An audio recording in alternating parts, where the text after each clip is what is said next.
اس اجلاس میں شریک ہوئے، لیکن اس اجلاس کا جو بنیادی ایجنڈا تھا وہ ایجنڈا یہ تھا کہ کس طریقے سے شریف فیملی کے خلاف جو کیس سپریم کورٹ سے بند ہو چکا ہے، یعنی کہ حدیبیہ پیپر ملز کیس، اس کو کس طریقے سے دوبارہ ری اوپن کیا جائے اور ایسا کون سا قانونی جواز تلاش کیا جائے جس کے تحت حدیبیہ پیپر ملز کو ہم ری اوپن کریں اور اس پر عدلیہ کو اس بات پر مطمئن بھی کریں کہ جناب ہمارے پاس فریش ایویڈنس آ گیا ہے، لہٰذا اس فریش ایویڈنس کی وجہ سے ہم یہ والے کیسز کو ری اوپن کرنے جا رہے ہیں۔ تو یہ اس حوالے سے وہاں پر اجلاس تھا، اور جب وہ اجلاس سے باہر نکلے تو باہر آگے میڈیا کھڑا تھا۔ جب میڈیا کھڑا تھا تو جب میڈیا نے ان پر اس پر سوالات کی بچھاڑ کر دی تو ان کو کچھ نہ کچھ تو کہنا تھا۔ تو بیرسٹر علی ظفر نے اس موقع پہ میڈیا سے جب انہوں نے گفتگو کی حدیبیہ پیپر ملز کے حوالے سے، تو سوال ہوا ان سے، تو ان کا یہ کہنا تھا کہ حدیبیہ پیپر ملز ایک ایسا کیس ہے جس کا آج تک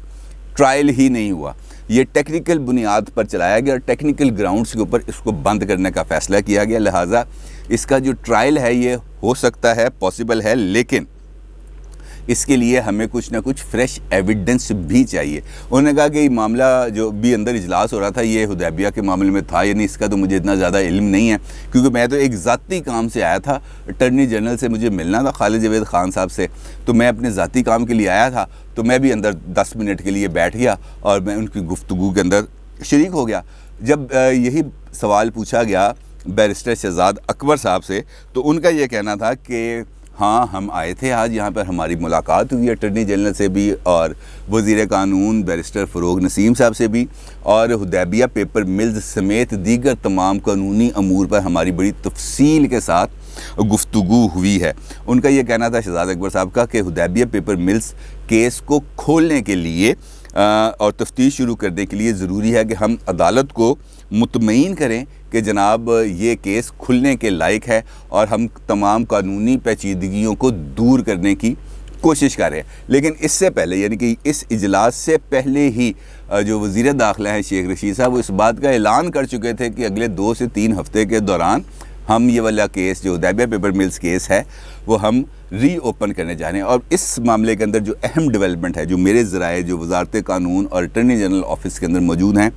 ان کا یہ کہنا ہے کہ حدیبیہ پیپر ملز کیس بنیادی طور پر 2 مقدمات ہیں۔ ایک مقدمہ ہے حدیبیہ پیپرز ملز کا اور دوسرا مقدمہ ہے حدیبیہ انجینئرنگ پرائیویٹ لمیٹڈ کا۔ حدیبیہ پیپر ملز کا کیس چلا، اوپن ہوا، اس کا ریفرنس دائر ہوا، پھر شریف فیملی چلی گئی ملک سے باہر، جس کی وجہ سے ریفرنس جو ہے اس کی سماعت نہیں ہو سکی، اور جب وہ واپس آئے ملک میں 10 سال کے بعد تو اس کیس کو ری اوپن کرنے کا جب انہوں نے بات کی نیب نے، تو ان کو یہ کہہ دیا گیا کہ جناب یہ ٹائم بارڈ ہو چکا۔ اور اسی معاملے کو جب پاناما کیس کے اندر دوبارہ جو پاناما GIT تھی اور جو اس کی ورڈکٹ تھی، اس کے تحت انہوں نے کہا تھا کہ اس کیس کو دوبارہ اوپن کریں سپریم کورٹ آف پاکستان نے، تو جب اس کے تحت نیب جب اپیل کے لیے کیس کو ری اوپن کرنے کے لیے جاتی ہے عدالت عظمیٰ میں، تو عدالت عظمیٰ اس کو ٹائم بارڈ قرار دے کر اس کو بند کر دیتی ہے اور پھر اس کے خلاف نظر ثانی کی اپیل بھی خارج ہو جاتی ہے۔ اب حدیبیہ پیپر ملز کا تو یہ معاملہ ہے، جبکہ حدیبیہ انجینئرنگ کا جو معاملہ ہے وہ تو اس وجہ سے بالکل فریش معاملہ ہے کہ وہ آج تک کیس لگا ہی نہیں کسی جگہ پر نا، اور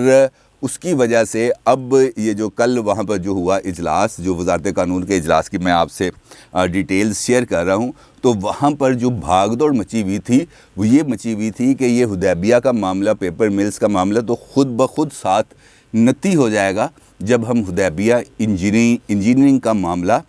اوپن کریں گے۔ جیسے ہی ہم حدیبیہ انجینئرنگ کے معاملے کو اوپن کریں گے، اس پر ریفرنس کی تیاری اور اس پر انویسٹیگیشن اور انکوائریز کا سلسلہ شروع کریں گے، تو اس کے فوری بعد جو اس کے ساتھ نتھی ہے معاملہ وہ حدیبیہ پیپر ملز کا کیس ہے، تو ہم حدیبیہ انجینئرنگ کے چکر کے اندر حدیبیہ پیپر ملز کا کیس ری اوپن کر سکتے ہیں۔ وہ اس قسم کی انہوں نے کوئی اب پلاننگ بنائی ہے جو میرے سورسز نے مجھے بتایا ہے وزارت قانون کے اندر، لہٰذا اب آنے والے دنوں کے اندر حکومت چونکہ خود بہت زیادہ پریشر فیل کر رہی ہے اس وقت۔ اور ہاں، اس کے اندر ایک اور چیز تھی، وہ اسحاق ڈار صاحب کو یاد ہے کہ پیپر ملز والے معاملے کے اندر اسحاق ڈار صاحب کا ایک بیان حلفی بھی موجود ہے، اور جو انہوں نے مجسٹریٹ کے سامنے اپنا بیان ریکارڈ کرایا ہوا ہے ایز وعدہ معاف گواہ، وہ بھی موجود ہے، اور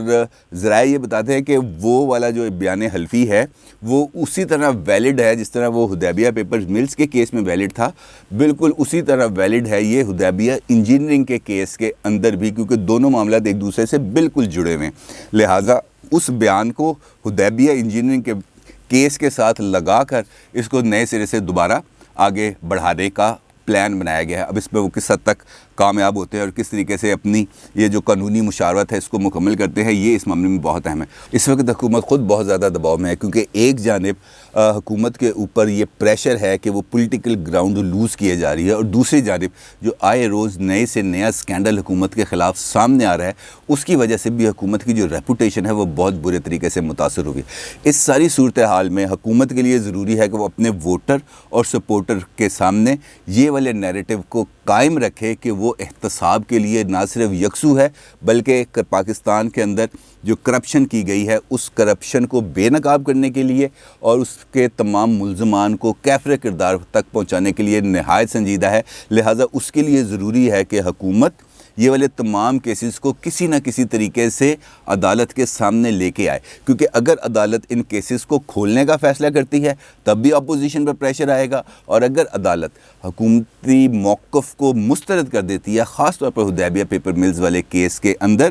تو پھر حکومت کو یہ کہنے کا موقع مل جائے گا اپنے ووٹرز اور سپورٹرز کو کہ جناب ہم تو یہ سارا کام کرنا چاہ رہے تھے، لیکن ہمیں ان اداروں کی وجہ سے، ان اداروں کی طرف سے وہ سپورٹ نہیں مل سکی جو ہم چاہتے تھے۔ اور اس بات کا اعادہ پھر وزیر اعظم نے خود اپنی ایک تقریر میں کیا، جو انہوں نے کہا کہ نیب گزشتہ 23 سال سے کام کر رہی ہے اس ملک کے اندر، لیکن اگر وہ ٹھیک طرح سے کام کر رہی ہوتی، وائٹ کالر کرائمز کا خاتمہ کرنے میں یکسو ہوتی اور اتنا وقت نہ لگاتی مقدمات کو سمیٹنے میں، مقدمات کو چلانے میں اور مقدمات کی پیروی کرنے میں، تو آج ملک کرپشن فری ہوتا۔ یہ انہوں نے نیب کے بارے میں خود کے بات یہ کہی ہے، اور یہ بات بھی انہوں نے آج ایک تقریب سے خطاب کرتے ہوئے کی۔ لہٰذا حکومت کا جو موقف ہے، جو نیریٹو ہے، وہ اپنی جگہ پر قائم ہے کہ ہم احتساب کے لیے یکسو ہیں۔ اب اس احتساب کے لیے انہیں کان ادھر سے پکڑنا پڑے یا بازو گھما کے پکڑنا پڑے، وہ ہر ایک کام کے لیے تیار ہیں تاکہ وہ اپنے نیریٹو کو لے کر اپنے ووٹرز اور سپورٹرز کے پاس جا سکیں۔ جہاں تک اب حدیبیہ پیپر ملز اور حدیبیہ انجینئرنگ لمیٹڈ کا معاملہ ہے، تو یہ معاملہ جس سے میں نے آپ کو بتایا کہ اب یہ وزارت قانون اور اٹارنی جنرل آفس کے درمیان ایک شٹل کاک بن چکا ہے، اور اس کے بعد یہ اگلے جو ان کا لاہ عمل ہے وہ یہ ہے کہ